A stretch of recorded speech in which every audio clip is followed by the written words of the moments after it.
Hey, look, I love this interview. Thank you for letting me come and do this interview with you. I want to add one part to your interview. I don't want to end this yet. So let's have a little bit of fun. Let's talk about a little currency. Kanye influenced you, but I'm not going to ask you about Kanye per se. I'm going to put it like this. Kanye is a free spirit who likes to create from his feelings and not from the depth of his soul.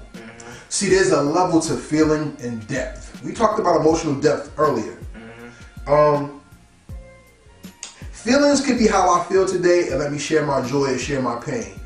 Depth is let people learn from what I feel so that the experience and mistakes can influence somebody to either not do what I do or do better than what I have done. As a person who creates music, your feelings open the door to your depth. How deep do you want your listener to feel you when they feel your music, and why? 100%. Because I feel like if you're not feeling me, then it's just like, what are you there for?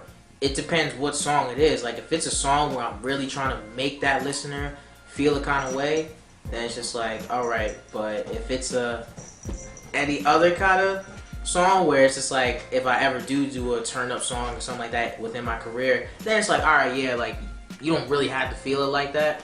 But you could look at guys even now like Juice WRLD, Future, like even Young Thug, Gunna, all those cats. They have songs where they have elements of a sort of an emotional feel to it, especially Juice WRLD. And some people actually like, they'll get emotional listening to his music. I don't see it because I don't listen to those guys, but some people really do generally feel that way. Even though I'm not gonna lie though, I have respect for Gunna because I'm starting to become a fan of Gunna because my best friend Brian put me on to Gunna, so I was just like, alright, yo, I mess with Gunna, and they have some sort of emotional depth. And feeling the music is kind of a thing. Like with me, I want everyone to feel it, because if you don't feel it, then I feel like later on you're just not gonna want to be intrigued or be pulled in anymore. And that's, to me, classic music is stuff that you feel. Well, then that goes to the point, because today we don't live in the project era. We live in the single era. Yeah. So that's why a lot of the emotional depth and feeling is gone. Like, bless you. Like what happens nowadays in hip hop, in the music period, we have the one and done. People make that one song, tour the world, keep their bag for 6 months, and the next thing you know, they're selling cars, or they've invested, and then they're burning money doing boxing or something, or looking for something else to get into. Where in my era, it was about the project, the overall album. Are you the same where you feel that your project has to overshadow your single? Yes and no. I feel like yes, because the single to me is kind of like an appetizer. Like I'm giving my fans like, alright, what is this album going to sound like from this one single to me? Because I feel like the single is going to have elements of like, okay, if it's, say you haven't dropped for like a year or 6 months, you're putting the listener back into like, oh, like this is what he's sounding like now. This is new elements he's trying. And then no, it shouldn't overshadow too, because what if your objective or your label's objective is just like, okay, I want this single to be a smash for you. It's gonna be a hit, you chart, do whatever. So it's like, it's kind of like a push and pull kind of effect. That's my thing for it. Okay, because like in today's hip hop, to have a project makes you like a top tier artist now, where you're making your project didn't make you a top tier artist. It was the longevity of your project that made you a top tier artist. Yeah. So like we have all these collaborative projects, and a lot of them really are not good to me, in my opinion. But shout out to everybody who finds camaraderie and works together. I want to talk about Cardi B for a moment, because Cardi B, I don't think Cardi B, I gave her an MC title, but she's not really there yet to me, but she's a great performer. Yes, she is. And the thing about it is that Cardi B's project was so well done, you can't front on her. Shout out to Cardi B. Yeah. You can't front. Her team and her work ethic came together to make something that's going to live on. Careful, all that stuff that she made, you know what I'm saying? Like it like that, whatever. Now back to you though. What is your motivation in making a project? And how do you measure the lifespan of your music when you make it?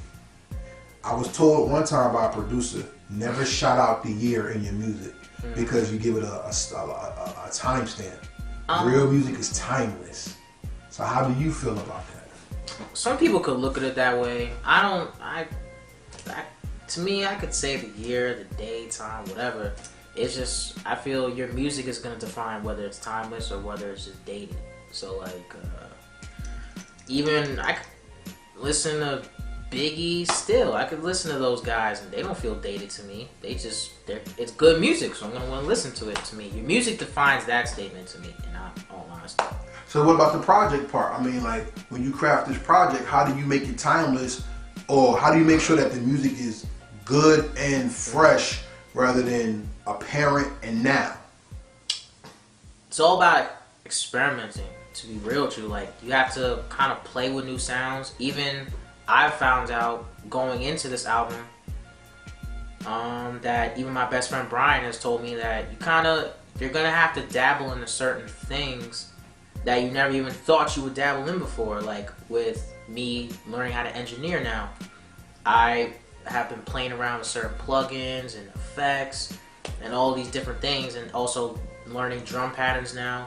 I've been playing with that idea, and it's just, actually it's more creative and it's more fun, to be honest with you, when you're kind of doing it yourself opposed to just reaching out to producers like, hey, like, could I get this beat? You know, how much for the exclusive? What's the lease? You know what I mean? Like all that stuff.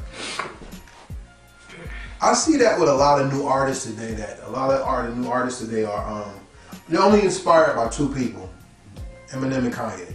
That's their rap gods for right now. For now. And you gonna be the next one? Nah, I didn't say it. He said for now. He said that. Heritage Hip Hop said that. Alright, let's put it out there. You're gonna be one. That's the goal. But the thing is, with Eminem, everybody has that flow that he did. And with Kanye, people are trying to produce and rhyme on their beats. You know what I'm saying? I'm not saying Kanye was the first one to do it. He probably wasn't even the most successful one that did it. But he's up there as in the pantheon as one of the greatest to do it. You know what I'm saying? And understanding that, my question, I guess, I don't know. I mean, today's generation kind of throws me a curveball when it comes to hip hop because I don't understand their hip hop. My hip hop is more side to side, and today's hip hop is more vibing up and down. People are jumping and going crazy. Yeah. And mom, we just bobbed our head. You know what I'm saying? And I find it unfortunate that the older generation mocks the younger generation's hip hop. I think that's dropping the ball and losing great opportunities to prolong the essence of the culture. You talked about the Force MDs being people who have influenced you. You shout out Khalil of the Force MDs. How important has that relationship been in guiding you to where you are now and taking you into your future stardom and victory as a person who creates music?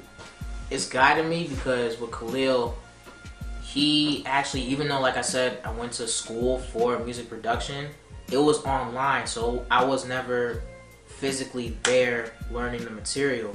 With him, being there in person with him physically, his teaching method was different. It was, I'll be honest with you, he was kind of just like, okay, so he loaded up the software, he was just like, I'm going to show you this, this, and that. And then he was like, I'm going to just give you this, and I want to see what you do with it. And I remember literally, when I was an intern, he was just like, all right. He threw me his laptop. He was like, now I'm going to come back in 2 hours, and I'm going to see what you did. And actually, people downplay that kind of method, but actually it worked because he wasn't like barking at me like, nah, it's got to be like this.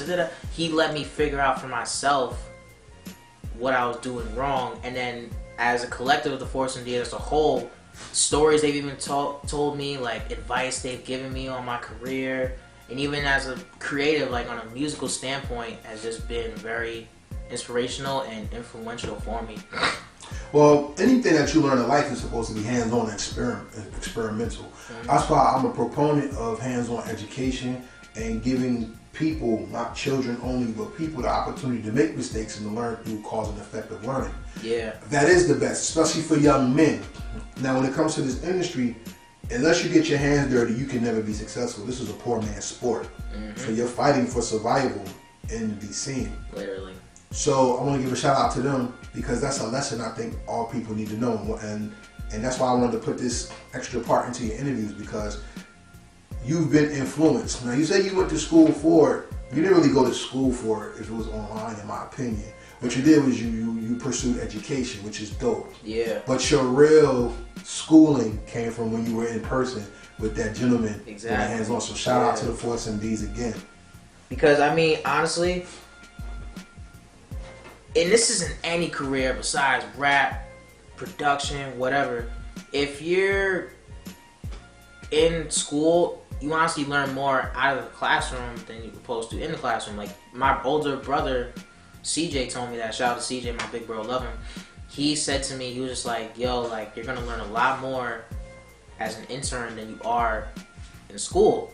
So I believed him because, you know, things like that actually can happen. So I'm just like, all right. And then he was right. Like I've learned more about engineering. I was just like, he was giving me advice on production, like when it came to sampling. So I was just like, he has taught me, Khalil's taught me so much as far as being a better producer and a better engineer. Experience is the best teacher, y'all. Shout out to experience.